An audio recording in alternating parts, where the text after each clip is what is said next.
Good morning, all. Welcome back to my class. Today we are going to learn the third lesson, The Selfish Giant. The message of the story is coexistence and spreading love.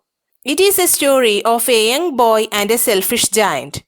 This story is written by Oscar Wilde. He was born in Dublin on 16th October 1854. He was an Irish poet and a playwright. Turn your textbook to page number 17. Lesson 3, The Selfish Giant. Every afternoon, as they were coming from school, the children used to go and play in the giant's garden. It was a large, lovely garden with soft green grass. Here and there over the grass stood beautiful flowers like stars, and there were tall peach trees that in the springtime broke out into delicate blossoms of pink and pearl. And in the autumn bore rich fruit. The birds sat on the trees and sang so sweetly that the children used to stop their games in order to listen to them. How happy we are here! They cried to each other. One day the giant came back.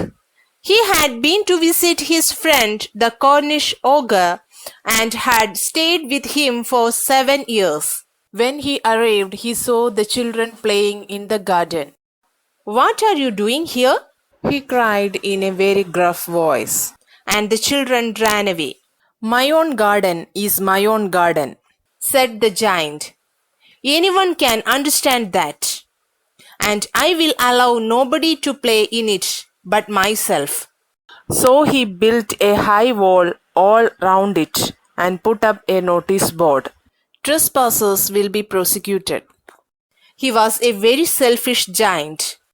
The poor children had now nowhere to play. They tried to play on the road, but the road was very dusty and full of hard stones, and they did not like it. They used to wander round the high walls when their lessons were over and talk about the beautiful garden inside. "How happy we were there," they said to each other. Then the spring came, and all over the country there were little blossoms and little birds.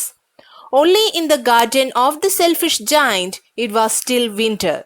The birds did not care to sing in it, as there were no children and the trees forgot to blossom. Once a beautiful flower put its head out from the grass. But when it saw the notice board, it was so sorry for the children that it slipped back into the ground again and went off to sleep. The only people who were pleased were the snow and the frost. "Spring has forgotten this garden," they cried. "So we will live here all the year round." The snow covered up the grass with her great white cloak, and the frost painted all the trees silver. Then they invited the north wind to stay with them, and he came. He was wrapped in furs, and he rode all day about the garden and blew the chimney pots down. "This is a delightful spot," he said. "We must ask Hail on a visit." So the hail came. Every day for 3 hours he rattled on the roof of the castle till he broke most of the slates. And then he ran round and round the garden as fast as he could go. He was dressed in grey and his breath was like ice. "I cannot understand why the spring is so late in coming," said the selfish giant, as he sat at the window and looked out at his cold white garden. "I hope there will be a change in the weather." But the spring never came, nor the summer. The autumn gave golden fruit to every garden, but to the giant's garden she gave none. "He is too selfish," she said. So it was always winter there, and the north wind and the hail and the frost and the snow danced about through the trees. One morning the giant was lying awake in bed when he heard some lovely music. It sounded so sweet to his ears that he thought it must be the king's musicians passing by. It was really only a little linnet singing outside his window. But it was so long since he had heard a bird singing in his garden that it seemed to him to be the most beautiful music in the world. Then the hail stopped dancing over his head, and the north wind ceased roaring, and a delicious perfume came to him through the open casement. I believe the spring has come at last, said the giant, and he jumped out of bed and looked out. I am going to explain, so listen carefully. Children used to play in the giant's garden every afternoon.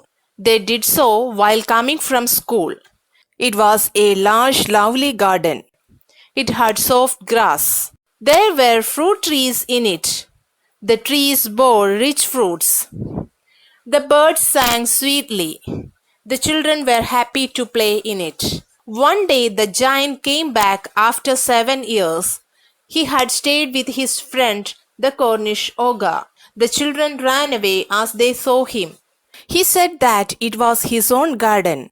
He would not allow anyone to play there. He built a wall around it.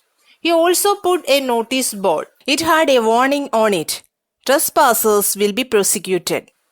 The children had no other place to play. They used to wander round the high walls. They used to talk about the beautiful garden inside. The spring came. There were blossoms and little birds. But it was winter in the giant's garden. The birds didn't sing as there were no children. Once a beautiful flower came out of the grass, but it saw the notice board. It went back to sleep. The only people who were pleased were the snow and the frost in his garden. Everything in it looked white. Then came the north wind. It stayed with them. The hail also came. The selfish giant looked at the cold and white garden. The spring didn't come to his garden. There were golden fruit in the autumn. But the autumn season also didn't come to his garden. The hail, the frost, and the snow danced there. One morning the giant heard some lovely music. It was very sweet. He thought that it must be the king's musicians. But it was a linnet. She was singing outside his window. The giant found that its song was very sweet. Then the hail stopped dancing. The north wind also stopped. The giant felt that the spring had come. That's all for today. Thank you.